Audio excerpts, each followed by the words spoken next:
राजस्थान के जैसलमेर में भगवान श्री कृष्ण के एक दयालु भक्त थे जिनका नाम था रमेश चंद्र। उनकी दवाइयों की दुकान थी। उन्होंने दुकान में भगवान श्री कृष्ण की एक छोटी सी तस्वीर एक कोने में लगी थी। वे जब दुकान खोलते साफ सफाई के उपरांत हाथ धोकर नित्य भगवान की तस्वीर को साफ करते और बड़ी श्रद्धा से धूप इत्यादि दिखाते। उनका एक पुत्र भी था राकेश, जो अपनी पढ़ाई पूरी करके उनके ही साथ दुकान पर बैठा करता था।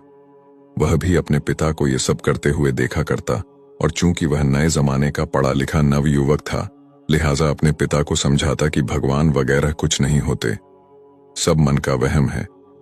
शास्त्र कहते हैं कि सूर्य अपने रथ पर ब्रह्मांड का चक्कर लगाता है, जबकि विज्ञान ने सिद्ध कर दिया कि पृथ्वी सूर्य का चक्कर लगाती है। इस तरह से रोज विज्ञान के नए नए उदाहरण देता, यह बताने के लिए कि ईश्वर नहीं है। पिता उसको स्नेह भरी दृष्टि से देखते और मुस्कुराकर रह जाते। वे इस विषय पर तर्क वितर्क नहीं करना चाहते थे।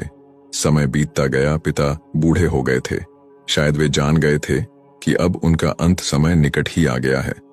अतः एक दिन अपने बेटे से कहा, बेटा, तुम ईश्वर को मानो या मत मानो, मेरे लिए यही बहुत है कि तुम एक मेहनती, दयालु और सच्चे इंसान हो। परंतु क्या तुम मेरा एक कहना मानोगे? बेटे ने कहा, कहिए ना पिताजी, जरूर मानूंगा। पिता ने कहा, बेटा, मेरे जाने के बाद एक तो तुम दुकान में रोज भगवान की इस तस्वीर को साफ करना, और दूसरा, यदि कभी किसी परेशानी में फंस जाओ तो हाथ जोड़कर श्री कृष्ण से अपनी समस्या कह देना। बस मेरा इतना कहना मान लेना। पुत्र ने स्वीकृति भर दी। कुछ ही दिनों के बाद पिता का देहांत हो गया। समय गुजरता रहा। एक दिन बहुत तेज बारिश पड़ रही थी। राकेश दुकान में दिन भर बैठा रहा और ग्राहकी भी कम हुई। ऊपर से बिजली भी बहुत परेशान कर रही थी। जाती तो घंटों अंधेरा पसर जाता।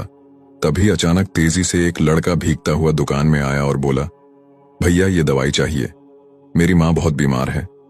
डॉक्टर ने कहा, यह दवा तुरंत ही 4 चम्मच यदि पिला दी जाए तो ही माँ बच पाएगी।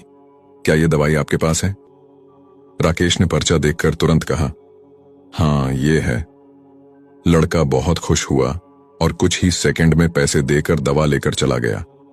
परंतु ये क्या, लड़के के जाने के थोड़ी ही देर बाद राकेश ने जैसे ही काउंटर पर निगाह मारी तो पसीने के मारे बुरा हाल था, क्योंकि अभी थोड़ी देर पहले ही एक ग्राहक चूहे मारने की दवाई की शीशी वापस करके गया था।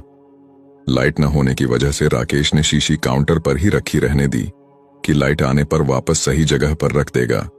पर जो लड़का दवाई लेने आया था वह अपनी शीशी की जगह चूहे मारने की दवाई ले गया और लड़का पढ़ा लिखा भी नहीं लग रहा था। हे भगवान, अनायास ही राकेश के मुंह से निकला, ये तो अनर्थ हो गया। तभी उसे अपने पिता की बात याद आई और वह तुरंत हाथ जोड़कर भगवान कृष्ण की तस्वीर के आगे दुखी मन से प्रार्थना करने लगा कि हे प्रभु, पिताजी हमेशा कहते थे कि आप हैं। यदि आप सचमुच हैं तो आज ये अनहोनी होने से बचा लो।